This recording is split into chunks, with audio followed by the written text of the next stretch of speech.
square root of bx as x goes to 0. Now, this, okay, so there is a little bit of thing. You guys know when sine as inside goes to 0, if it's linear, there's sort of the same weight of the 0 going to 0, right? You sort of know that. So I do a very little, like very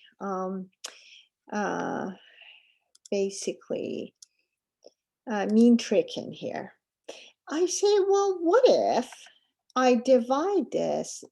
What if my intuition tells me this sine of ax and tan of bx are going to end up having the limits that exist. So I put one over the other, and then again this one over the other one. So again, it goes with some intuition, but it makes sense though, right? I'm computing the limit of sine of ax over tan of bx to power 2. So each one of them hopefully will exist. Now, but when I separate them, right? And so again, they don't necessarily always exist. This is why it's very important. If you make an error and so you divide them into product of fractions, and some of the fractions don't have limits, then you retract and throw away your fractions, you restart with your fractions. But it's always a good idea to think of sine of a linear function as equivalent to x times a number, or it's equal to sine of another linear function, that sort of thing. So these things are kind of in, they can keep their weight on.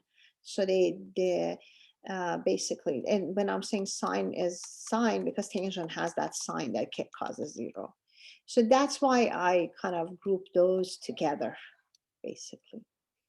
Now, when I'm grouping them together, I'm going to use 2 LHR. One LHR for this, and one LHR for that. So I have 2 LHR. Why? Because 2 0 over 0, and that's what I'm going to do. So what is derivative of sine of ax? It's a cosine of ax.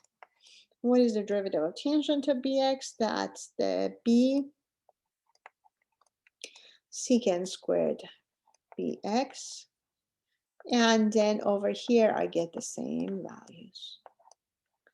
A cosine of ax and b secant squared of bx.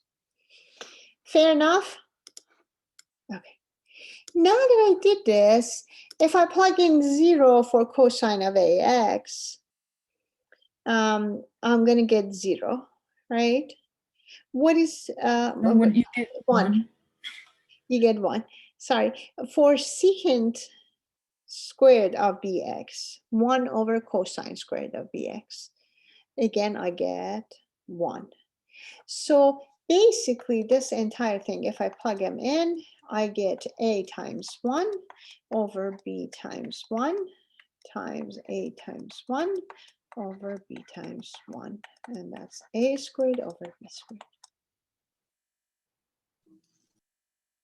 I like all of this, except why are we not using the multiplier rule for derivatives when you have the 2 separate limits? Oh, what do you mean multiplier rules for derivatives? Opposite of the quotient rule. When you have 2 things you're multiplying together, becomes the derivative of one times the normal of the other plus the derivative of that other times the non.